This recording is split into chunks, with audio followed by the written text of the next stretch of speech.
اور اب میں دعوت خطاب دوں گا بلا تاخیر جناب جگر گوشہ سلطان العارفین حضرت پیر سلطان فیاض الحسن سروری قادری سجادہ نشین آستانہ عالیہ سخی سلطان باہو رحمۃ اللہ علیہ کو کہ وہ سٹیج پر آئیں اور اپنے خیالات کا اظہار کریں۔ گوجر خان کے تمام لوگوں سے ایک دفعہ پھر ریکویسٹ کروں گا پیر صاحب کا اپنی نشستوں پر کھڑے ہو کر بھرپور استقبال کیجئے گا۔ جب اپنا قافلہ عزم و یقین سے نکلے گا تو میرا یقین ہے رستہ وہیں سے نکلے گا، جو بانٹ دے گا راستوں میں روشنی اپنی، وہ آفتاب اسی سرزمین سے نکلے گا، اور میرے وطن کی مٹی مجھے ایڑیاں رگڑنے دے، مجھے یقین ہے چشمہ یہیں سے نکلے گا۔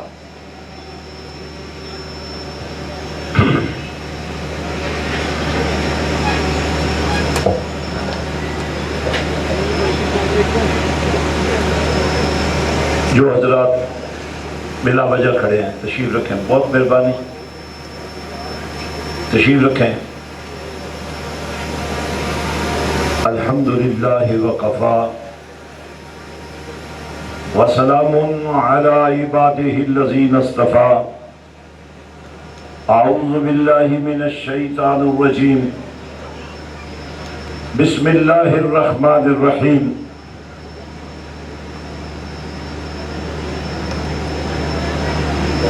اِنَّا أَعْطَيْنَاكَ الْكَوْثَرَ۔ صدق اللہ مولانا العظیم وصدق رسولہ النبی الکریم الامین۔ ان اللہ وملائکتہ یصلون علی النبی یا ایھا الذین آمنوا صلوا علیہ وسلموا تسلیما۔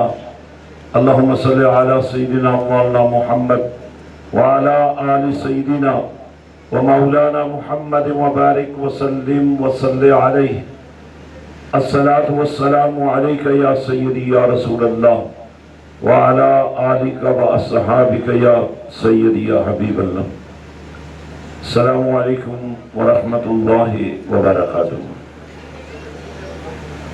سلام کا جواب واجب ہے، پوری قوت سے دیں۔ آخر پر جو بیٹھے ان کا بھی جواب آنا چاہیے۔ السلام علیکم ورحمۃ اللہ وبرکاتہ۔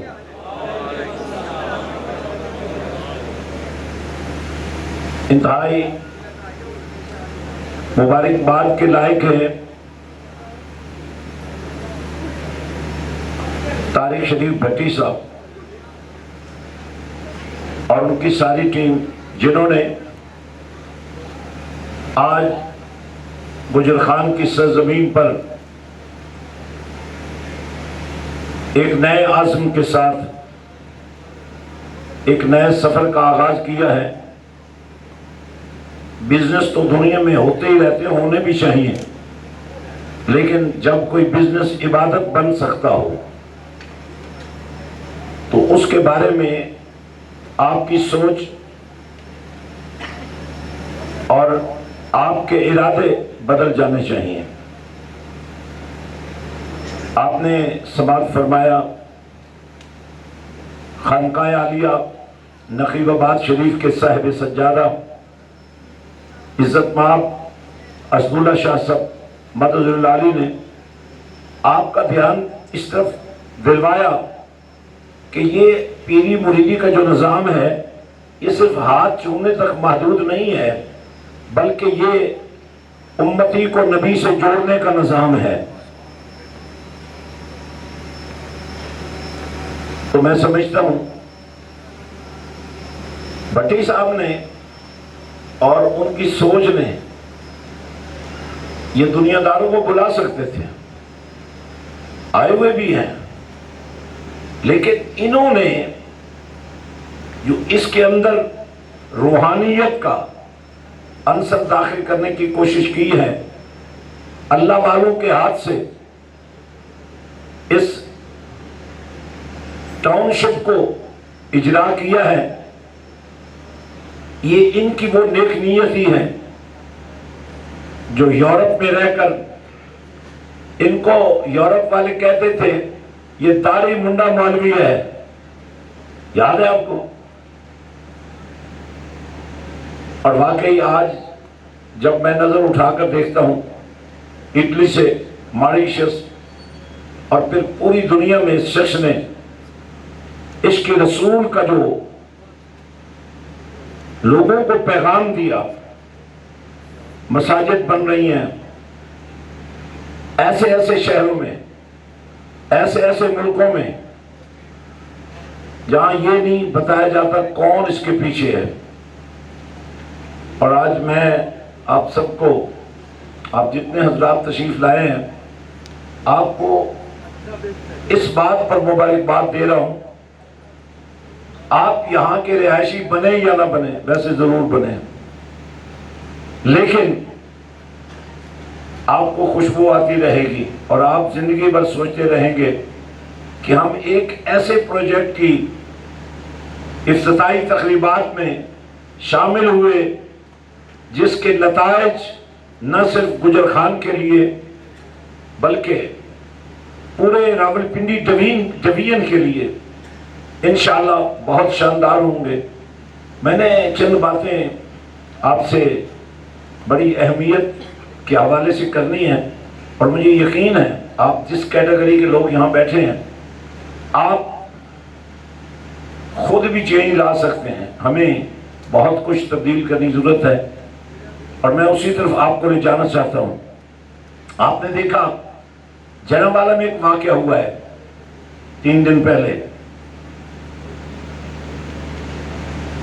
اب وہی پرانی سٹوری ہے، جن لوگوں نے بیرون ملک جانا ہوتا ہے وہ کوئی نہ کوئی ایسی حرکت کرتے ہیں، مسلمان تیش میں آتے آنا بھی چاہیے۔ آپ کے باپ کی کوئی توہین کرے، آپ کے خاندان کی کوئی توہین کرے، آپ کے بارے میں کوئی توہین امیز الفاظ کہے، آپ کو غصہ تو آئے گا، لیکن بدقسمتی ہماری یہ ہے کہ غصہ دلانے والوں کو کمان کرنے کا طریقہ نہیں آتا، انہیں لوگوں کو لے کر چلنے کا طریقہ نہیں آتا۔ کاش عظمت قرآن کے حوالے سے ہم منظم ہو کر قرآن کے تحفظ کی بات کریں، نہ کہ ہم غیر مسلموں کی بستیاں جلا دیں، ان کی عبادت گاہیں جلا دیں۔ ہمارے نبی پاک صلی اللہ علیہ وسلم نے اس بات کی اجازت نہیں دی ہے، حتیٰ کہ جو معاہدہ 1400 سال پہلے رسول پاک صلی اللہ علیہ وسلم نے عیسائیوں سے فرمایا تھا کہ تمہاری عبادت گاہوں کو کوئی نقصان نہیں پہنچایا جائے گا، تمہاری عبادت گاہوں کو مسجدوں میں تبدیل نہیں کیا جائے گا۔ آج جو لوگ یورپ میں رہ رہے ہیں، آج جو امریکہ میں رہ رہے ہیں، آپ ذرا سوچئے، اگر آپ اپنے ملک میں رہنے والے عیسائیوں یا کسی بھی قوم کی کوئی بھی منارٹی ہے، اگر آپ ان کو تکلیف پہنچائیں گے تو آپ ذرا سوچئے، کل اگر آپ کی کوئی مسجد گرا دی جاتی ہے یورپ میں، آپ کو یاد ہوگا نیوزی لینڈ میں ایک واقعہ ہوا تھا، تو وہاں کے وزیر اعظم نے، وہاں کی حکومت نے، وہاں کی پارلیمنٹ نے کیا کردار ادا کیا تھا، مسلمانوں کی کس طرح دلجوئی کی تھی، اور اس کے نتیجے میں مسلمانوں کو کوئی تکلیف نہیں پہنچنے دی۔ اور میں یہ بات کہنا ضروری سمجھتا ہوں کہ ہمیں اپنی قوم کو ایجوکیٹ کرنا ہوگا کہ ناموس رسالت کو داغدار ہونے سے بچاؤ، عظمت قرآن پر کوئی آنچ نہ آنے دو۔ ہم نے قرآن کی تحفظ کے لیے، اور اس کا بڑا گہرا تعلق ہے اس سمارٹ سٹی کے ساتھ، ہم نے قرآن کے تحفظ کے لیے ایک پورا پلان تیار کیا ہے۔ برطانیہ میں، یورپ میں، افریقہ میں اس وقت تک 900 مساجد ہم نے ان غریب مسلمانوں کو بنا کر دی ہیں جو مجبور ہو گئے تھے غربت کے ہاتھوں۔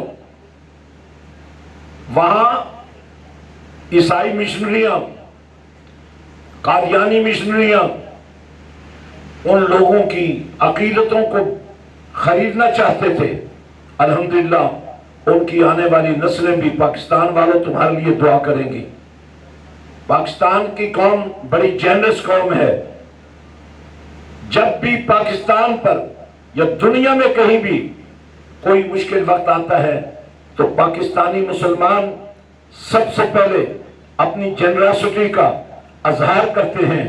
وہ یہ نہیں دیکھتے کہ مذہب تمہارا کیا، وہ یہ نہیں دیکھتے فرقہ تمہارا کون سا ہے، وہ انسانیت کے حوالے سے ایک دوسرے کا ہاتھ پکڑتے ہیں، ایک دوسرے کی مدد کرتے ہیں۔ میرے دوستوں، میرے عظیم ساتھیوں، میری بہنوں اور بیٹیوں، آج آپ ایک ایسی سوسائٹی کی اور ایک ایسی ٹاؤن شپ کی اور ایک ایسی رہائشی اسکیم کی افتتاحی تقریبات میں شامل ہیں جس سیکٹر سے آپ گزر جائیں گے آپ کو وہاں سے انسانیت کی خدمت کی خوشبو آئے گی۔ اور مجھے یہ بڑی خوشی ہے، باہر بڑی گرمی تھی لیکن آپ نے دیکھا مسجد کی سنگ بنیاد رکھنے کی تقریب سب سے پہلے ادا کی گئی، اور اس وقت ہم پوری دنیا کو دیکھ رہے ہیں اور پوری دنیا بھی ہمیں دیکھ رہی ہے کہ مسلمانوں کا طریقہ کار کیا ہے اور کیا ہونا چاہیے۔ سب سے پہلے ہمیں سیرت رسول کو پڑھنے کی ضرورت ہے، کردار رسول کو سمجھنے کی ضرورت ہے، اخلاق رسول کو سمجھنے کی ضرورت ہے، اور جن کے بارے میں کملی والے نے فرمایا تھا الحسین منی وانا من الحسین۔ اگر آپ کبھی کبھی اللہ کا نام لے لیں، ہاتھ اٹھا کر ذرا لے لیں ایک دفعہ، کہہ دیں اللہ، یہ حال بھی یاد رکھے کہ اللہ والے آئے تھے، اللہ والوں کے ساتھ جو لوگ آئے تھے، ضروری نہیں کہ آپ سارے عقیدت مند ہوں، سارے سلطان باہو سے محبت کرتے ہوں، سارے اولیاء اللہ سے عقیدت رکھتے ہوں، لیکن ویسے یہ بات ذہن میں رکھیے کہ اللہ والوں سے عقیدت رکھنے میں گھاٹا کوئی نہیں ہے، فائدہ ہی فائدہ ہے، منافع ہی منافع ہے۔ یہی اللہ والے ہیں۔ 90 لاکھ ہندوؤں کو کلمہ پڑھانے والا ایک اللہ کا کامل بندہ تھا۔ داتا علی اجمیری نے جب آپ لاہور میں تشریف لائے، ایک جوگی کا راج تھا، لاہور والے پرانے دودھ والے ہیں، اس نے آ کر لوگوں کو کنٹرول کیا ہوا تھا، ان کی بھینسیں بیمار کر دیتا تھا، ان کے دودھ خراب ہو جاتے تھے، ڈرتے تھے لوگ۔ علی اجمیری جب تشریف لائے تو آپ نے ایک خاتون کو مخاطب فرمایا جو دودھ کا ڈولا لے کے جا رہی تھی، فرمایا بی بی کچھ دودھ ہمیں بھی دے دو۔ کہنے لگی بابا جی اگر یہ دودھ آپ کو دیا تو جوگی ناراض ہو جائے گا، ہماری بھینسیں بیمار ہو جائیں گی۔ آپ نے فرمایا تو فکر نہ کر، ایسا ایسا جوگی کا دودھ کم ہونا شروع ہو گیا۔ اللہ والے نے سبیل حسین لگا دی، سبیل عشق رسول لگا دی، سبیل خدمت خلق لگا دی۔ اب یہ بات اس جوگی تک پہنچی، اور یہ اہم بات ہے، آپ کو سننی بھی ہے اور سمجھنی بھی ہے۔ وہ جوگی بڑا پاورفل تھا، وہ چل کر آیا علی اجمیری کے پاس، فرمایا، کہنے لگا اے فقیر تیری ہماری لڑائی کوئی نہیں، لیکن ایک شہر میں 2 بادشاہ نہیں رہ سکتے، یہ بادشاہی میری ہے، تمہیں میرے ساتھ مقابلہ کرنا ہوگا۔ آپ نے اسے فرمایا اچھا ٹھیک ہے آگے بڑھو۔ کہنے لگا نہیں، آپ باہر سے آئے ہیں، میں آپ کو عزت دیتا ہوں، آپ پہل کریں۔ آپ نے فرمایا اے جوگی جو تعظیم تم نے مجھے دے دی ہے نا، اب تم کافر نہیں رہ سکتے۔ آپ نے فرمایا نہیں تم آگے بڑھو۔ اس نے ہوا میں اڑنا شروع کر دیا، اتنا صاحب کمال تھا۔ تو آپ نے اپنی جوتی کو اشارہ کیا، آپ کی جوتی اڑی اور اس کو نیچے لے آئی. اس نے کہا میں نے اپنی شکست تسلیم کر لی ہے, میں لاہور چھوڑ دوں گا. آپ نے فرمایا نہیں, میں فاتح ہوں, فیصلہ میں کروں گا کہ تو چھوڑے گا کہ نہیں چھوڑے گا, تو یہ فیصلہ نہیں کر سکتا. آپ نے اسے فرمایا ایک بات تو بتا, یہ جو ہوا میں اڑنے کا فن ہے کیسے سیکھا؟ آپ کے لیے بڑا تحفہ ہے. ایک دفعہ ہاتھ اٹھا کر اللہ کا نام لیں ذرا, آپ کو یاد ہوگا, بلکہ دونوں ہاتھ اٹھائیں ذرا, بڑا مزہ آئے گا. میرے نبی نے اپنا ہاتھ بھی اٹھایا اور مولا علی کا ہاتھ بھی اٹھایا. ذرا سنت نبی پوری کرو نا, ہاتھ اٹھا کر اس حال کو بتاؤ یہاں حسینی آ جا گئے, یہاں فیضان حسینیت بٹے گا. آپ نے اسے فرمایا اے جوگی یہ تو بتا ہوا میں اڑنا کہاں سے حاصل کیا؟ اس نے کہا میں نے اپنے نفس کی بات کبھی نہیں مانی, اس کی الٹ چلتا ہوں. فرمایا پھر ایک بات تو بتا, میں تمہیں اسلام کی دعوت دیتا ہوں.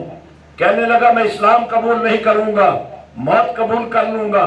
فرمایا تو نفس کی مخالفت کرتا ہے, آج تجھے تیرا نفس روک رہا ہے, آج کر مخالفت, ہوا میں اڑنا سیکھا ہے, اللہ سے عشق کرنا بھی سیکھ لے.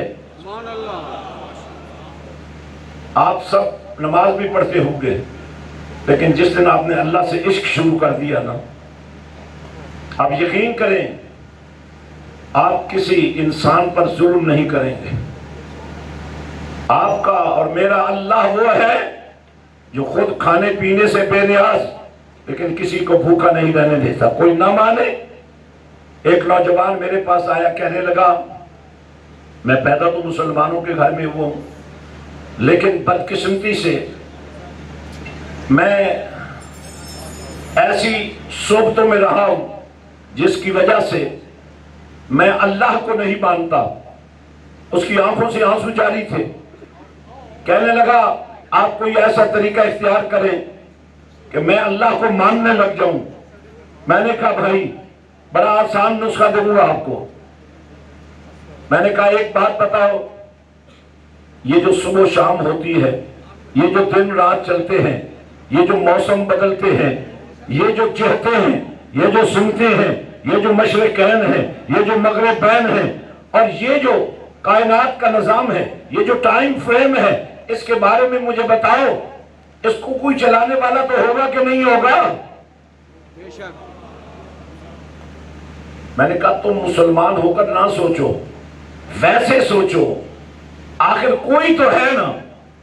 اب اس کا نام اللہ نہ بھی ہو پھر بھی تمہیں ماننا پڑے گا. جو دن کو رات بناتا ہے, رات کو دن بناتا ہے نا وہ. تو میں نے کہا پھر ایک بات سوچ کر مجھے بتاؤ, اس کا کوئی اور نام بھی تو ہو سکتا ہے, تو اللہ کیوں نہیں ہو سکتا؟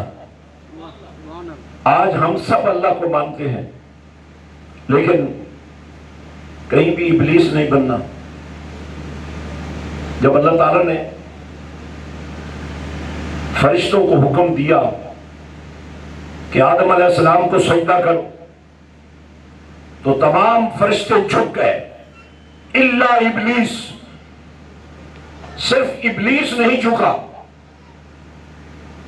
تو اللہ نے فرمایا تمہیں کیا ہوا؟ کہنے لگا انا خیر منہ, میں اس انسان سے بہتر ہوں. اور دلیل کیا دی؟ یہ مٹی سے بنا ہے, میں آگ سے بنا ہوں, آگ برتر ہے, میں سے بہتر ہوں. اللہ کو یہ بات پسند نہیں آئی. جب آپ کے اوپر ابلیسیت حملہ کرے, جب آپ کے اوپر یزیدیت حملہ کرے, جب آپ پر خارجیت حملہ کرے, جب آپ پر رافضیت حملہ کرے, جب آپ پر خدا کو نہ ماننے کا جنون سوار ہونے لگے نا, تو اپنے بات سے یہ ضرور بات کرنا جو تمہیں بھوکا نہیں سونے دیتا, جو تمہارے مرنے کے بعد بھی زندگی میں نماز پڑھی یا نہیں پڑھی, زندگی کے بعد بھی لوگ تمہاری نماز پڑھتے ہیں. اور جس دین کا میں اور آپ ہم ماننے والے ہیں, اس میں ایک عام انسان کی یہ حیثیت ہے. تو جنہیں اللہ نے چن کر بھیجا ہے, ہر نماز کے اندر میں گفتگو کو بالکل سمیٹ رہا ہوں، اور یہ باتیں اس لیے نہیں کر رہا ہوں کہ میں آپ کو واضح سناؤں، یہ باتیں میں آپ سے اس لیے کر رہا ہوں کہ ان باتوں کے اختتام پر میں طارق شریف بھٹی صاحب سے یہ بات کروں کہ میں آپ کے پورے پروجیکٹ کے اندر ایک ایسی چیز آپ کو لانچ کر کے دوں گا کہ پورا پنڈی ڈویژن چل کر آپ کے پاس آئے گا، انہیں یہاں سے قرآن بھی ملے گا، مدینے والے کی محبت بھی ملے گی، اہل بیت کا نور بھی ملے گا، صحابہ کی شان بھی نظر آئے گی، قرآن کی جلوہ گری بھی نظر آئے گی۔ آج ہم نے کبھی غور نہیں کیا، نبی رحمت صلی اللہ علیہ وسلم کا ایک فرمان ہے، خیرکم من تعلم القرآن، اور یہ الحمدللہ ایک بات میں آپ کو سمجھانا چاہتا ہوں، میں نے یورپ میں بھی، امریکہ میں بھی، آسٹریلیا میں بھی، کینیڈا میں بھی یہ بات دیکھی ہے، جہاں پاکستانی ہیں وہ اپنے بچوں کو قرآن پڑھانے کے لیے اہتمام کرنے کی پوری کوشش کرتے ہیں، لیکن پڑھانے والے ایسا ہی پڑھاتے ہیں جیسا مجھے اور آپ کو پڑھایا تھا۔ آپ سب نے قرآن پڑھا تھا نا بچپن میں، تو نبی پاک کا فرمان کیا ہے؟ خیرکم من تعلم القرآن وعلمہ، تم اس طرح قرآن پڑھو کہ تمہیں پڑھانا آ جائے۔ آج کا ہر باپ اگر قرآن پڑھا سکے تو اس کو کسی جنسی معلم کے پاس، جسی جنسی دہشت کے پاس، کسی ایسے مدرسے میں بچے بھیجنے کی ضرورت نہیں ہے جہاں صرف قرآن پڑھایا جاتا ہے، اس کو پڑھنے کے بعد پڑھانے کے لائق نہیں بنایا جاتا۔ اور میرے پاس یہ پلان ہے، الحمدللہ ہم نے حضرت سلطان باہو پر مسجد حسین بنائی ہے جو 8 ایکڑ میں پھیلی ہوئی ہے۔ آپ نے یونیورسٹیوں میں مسجدیں دیکھی ہوں گے، کالجوں میں بھی دیکھی ہوں گے، اسکولوں میں بھی دیکھی ہوں گے، لیکن کسی مسجد میں پہلی دفعہ آپ دیکھیں گے کہ وہاں اسکول بھی ہے، اردو میڈیم بھی ہے، انگلش میڈیم بھی ہے، کالج بھی ہے، یونیورسٹی بھی ہے۔ یعنی آپ کے بچے ویسے بھی جج ہی بنیں گے اگر آپ کوشش کریں، میجسٹریٹ بنیں گے، وہ جائیں گے سول سروسز میں بھی، لیکن کاش اس قوم کو ایسا جج دے دو جو بکے نہیں، جو جھوٹ کا نمبردار نہ ہو، جو عشق رسول کا سپاہی ہو، جو اللہ والوں کا مجاہد ہو۔ ایک جج وہ تھا جس نے غازی المتین شہید کو پھانسی پہ چڑھایا تھا، وہ ہندو تھا، لیکن وہی کام اگر مسلمان جج کرتا ہے تو آپ سوچیں ایسی اتھارٹیز کی ہمیں کیا ضرورت ہے؟ آپ کیوں نکلے باہر قرآن کے تحفظ کے لیے؟ آپ کی جوڈیشری تحفظ کرے، آپ ناموس رسالت کے لیے کیوں احتجاج کرے؟ آپ کی حکومتی جو توانائی ہے اس کا کام ہے، ایڈمنسٹریشن کا کام ہے، اور جو اسٹیبلشمنٹ کا کام ہے۔ ہمیں وہ اسٹیبلشمنٹ نہیں چاہیے جو ہمیں جڑوں سے اکھاڑ کر بیٹھ پھینک دے، ہمیں وہ اسٹیبلشمنٹ چاہیے جو عشق رسول کا نور ہماری رگوں میں داخل کر دے۔ آج مسجد حسین کے اندر ہم نے کوشش یہ کی ہے کہ آپ کا ہر بچہ اور بچی، اور خاص کر ہمارے پاس بچیوں کے لیے جو پروجیکٹس ہیں ان کی خصوصیت یہ ہے کہ ہم ہر بیٹی کو ماں بننے سے پہلے قرآن کے نور میں رچانا اور بسانا چاہتے ہیں، تاکہ آج کی بیٹی جب کل ماں بنے ایک نئی قوم کی تشکیل ہونے لگے۔ حضرت سلطان باہو کے بارے میں آتا ہے آپ ماں کے پیٹ میں ہی حافظ قرآن ہو گئے تھے، ماں راستی تھی۔ میرے حسین پاک کی ماں، نبی کی بیٹی، کیسا قرآن پڑھایا، میرے کی انی پہ بھی تلاوت جاری ہوتی ہے۔ لوگ مجھے بھی کبھی کبھی کہہ بیٹھتے ہیں یار آپ کا فرقہ کون سا ہے؟ میں نے کہا ہمارا فرقہ نہیں ہے، ہماری جماعت ہے جس کا بانی حسین ہے، ہم حسینی ہیں۔ حضرات،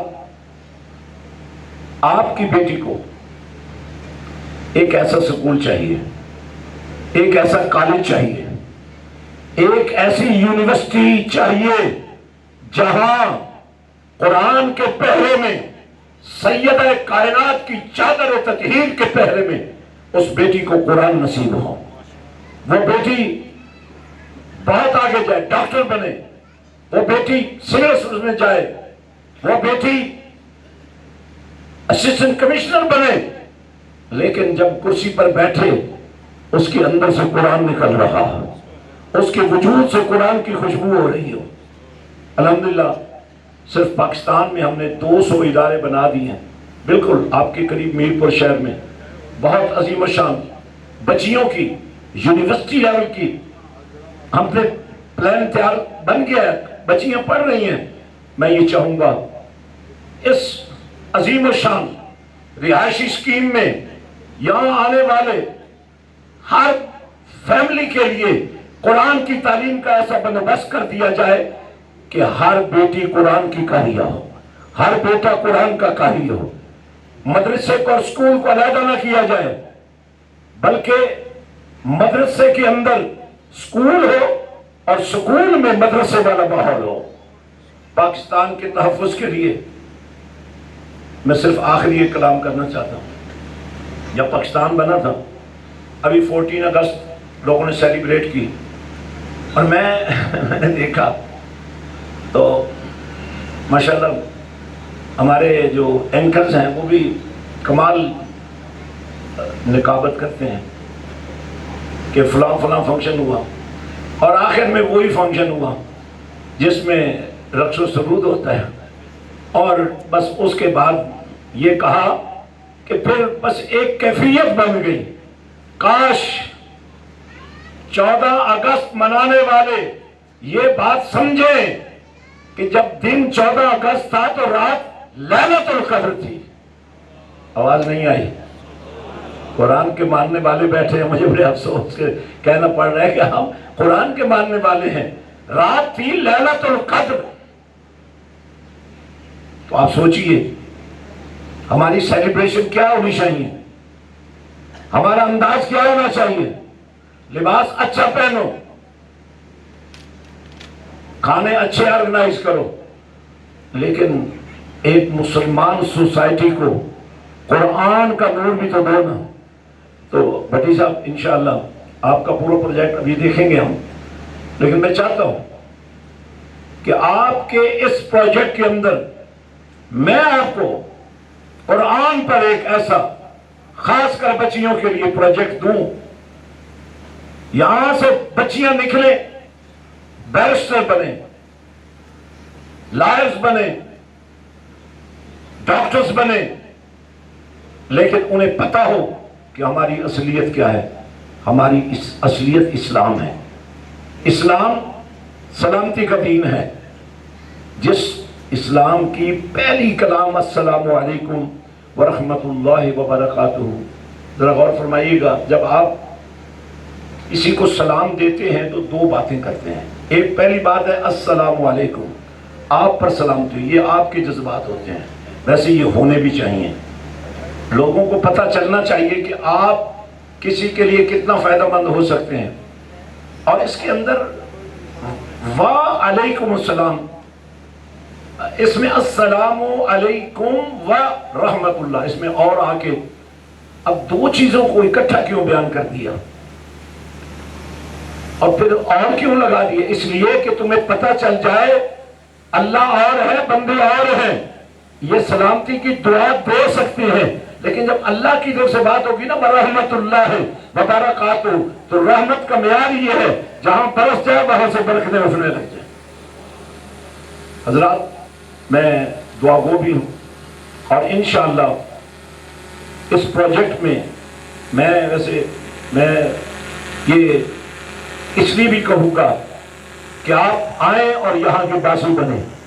انشاءاللہ آپ کو محسوس ہوگا کہ آپ کو صرف کھلی سڑکیں نہیں ملی، آپ کو صرف ہاسپیٹل نہیں ملا، آپ کو صرف مسجد نہیں ملی، آپ کو عشق رسول بھی ملے گا، آپ کو خوف خدا بھی ملے گا، آپ کو تقویٰ بھی ملے گا، آپ کو نور ایمان بھی ملے گا، آپ کو پاکستانیت کا بھی شعور دیا جائے گا۔ یہ بستی، ویسے اللہ والوں کی بستی کا تو معیار یہ ہے، 100 آدمیوں کا قاتل